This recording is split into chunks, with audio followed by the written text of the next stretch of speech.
Shama bagana gan deebtanii gara Vidiyoo alaatti gara YouTube channel kootti dhuftanii haala tanaan bagana gan dhuftee beektanoo bagana gan deebtee dhuftee haala tanaan immoo amma subscribe gootan jirtan immoo amma kallattiidhaan bakka tokkotti buutee subscribe gochuu dandeessaa. Amma turaasan baay'een gara Vidiyootti hin darbu. Vidiyoo irratti immoo akkamitti akka rifeensa hojjetamee ture utuu ni damage hin ta'in gara rifeensa natural yookaan curly keenyatti akkamitti akka deebisuu yoo arguun barbaadate Vidiyoo kanaaf wantiin godhu hot oil treatment bifa lamaan godhachuudha. Inni tokkoffaa kan rifeensa buqqee jalatti rifeensa hundee isaa jalatti dibuudha. Isa booda waa'ee kanaa immoo akkamitti akka rifeensa guddifannu irratti haasayeerra. Vidiyoo sana argina taanaan yeroo rifeensa jedhes vidiyoo sana argina taanaan linkii isaa as jalan godha. So gaafa vidiyoo kana laattee raawwattu ilaaluu dandeessaa.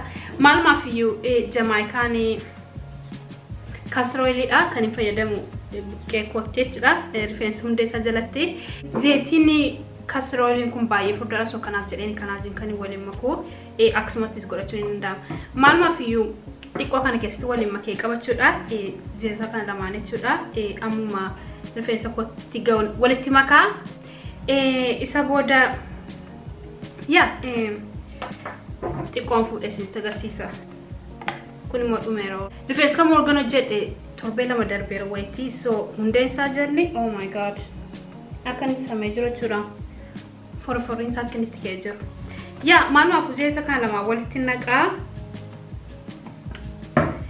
Isa booda wantiin godhachuudha. Bishaan ho'aa yookaan bishaan danfaa keessan daqiiqaa 5 kaa xiqqoo akka inni ho'u jechuudha. So amma erga ho'isee raawwadhe kan hin godhu. So baay'ee gubaa akka hin taaneef immoo harka biratti naqee ilaaluun maalumaaf gaariidha. Maalumaaf amma wantiin godhu rifeensuma koo saaqee raawwadheen keessa deemee akkasumatti naqaa jechuudha.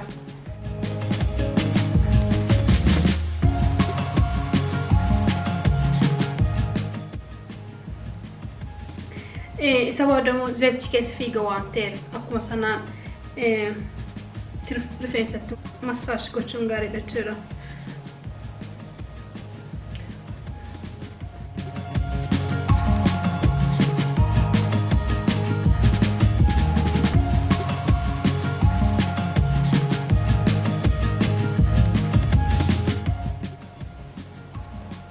So ittuma fe'u itti sukkumee massaaji godhachuudha amma. Isa booda amma inni wal ga'e bakka hundumaatti fudhadhutti jechuudha.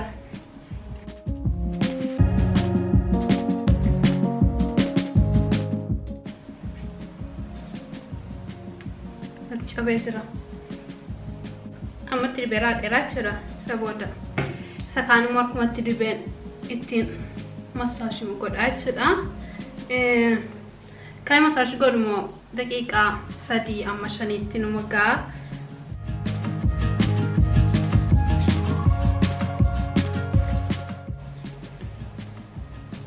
So amma erga massaaji godhee raawwadhe jechuudha. Zeetii isuma kana fuudhee jechuudha. Isuma kan oliivii kana isa xiqqoon fuudhaa. Isa booda kan kokonaatii wajjin waliin makaa jechuudha. Amma immoo ho'a waan ta'eef kan kokonaat kun baqee jira jechuudha. Akkasumatti itti naqa.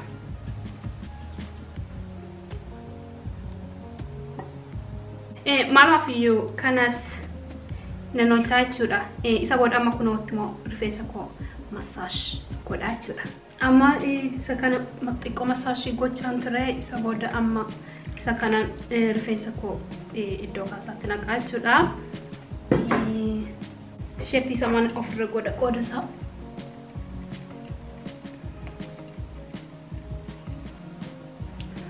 So maalumaaf kan hin godhu jechuudha. Fuudhee manitti naqaa jechuudha.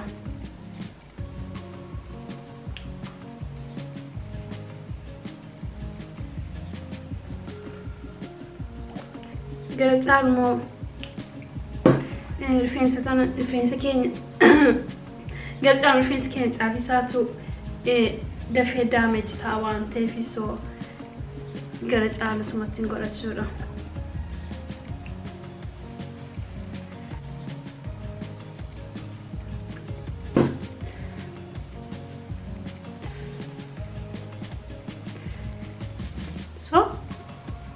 amma kun dhugee jira jechuudha.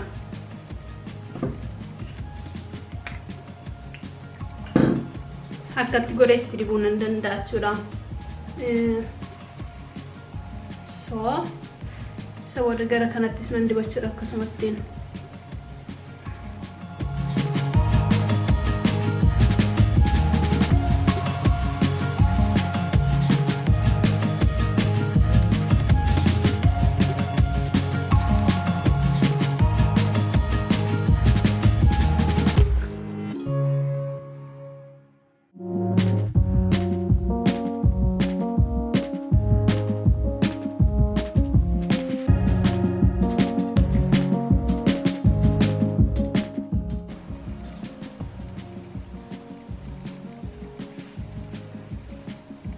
So amma sirriitti zayitii isaatti dibeera. So isa booda akkasumatti akkatti fuudhee isa booda bakka ittiin dibamnettis nan dibachuudha fuuldura kana fa'a.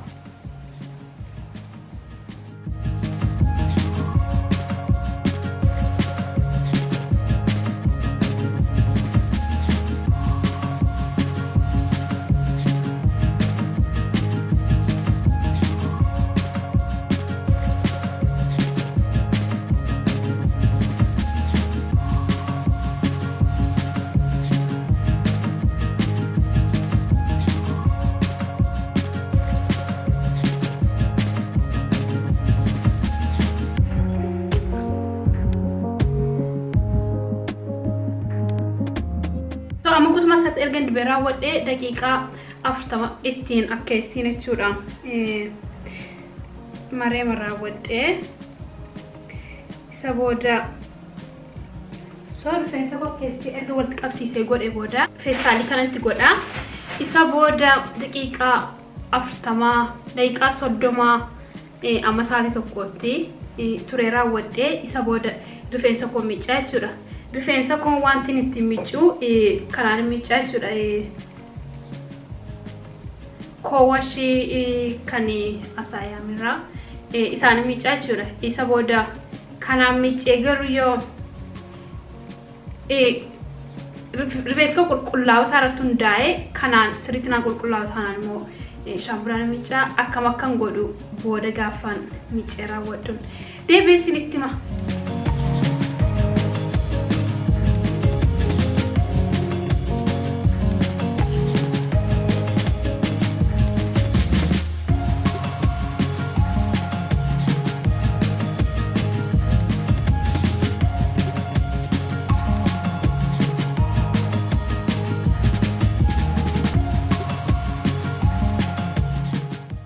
Rifeensa koo miicceeraa wadheeraa isa booda koowwashii sanarraan kanaaf wantiin fayyadame koowwashiin sun amma kanatti zayitiin itti dibe qulqulleessu waan hin dideefi shaampuudhaa fi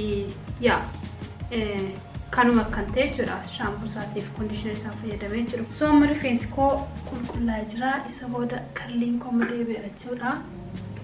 Vidiyoon kun akkas ture rifeensi koo baay'ee laafee bareedee jira. Amma staayilii maduwwaa gochuutu naaf jechuudha.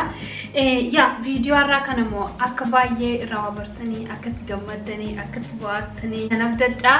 Isa booda viidiyoo kana immoo laayikii gochuun dagatinaa, isa booda koomentii gochuun dagatinaa, akkasuma immoo hanga ammaatti hin goone sana please channel koo subscribe gochuun dagatinaa, sheerii walii godhaa. Isa booda amma viidiyoo itti aanutti wal arginutti immoo nagaatti tura.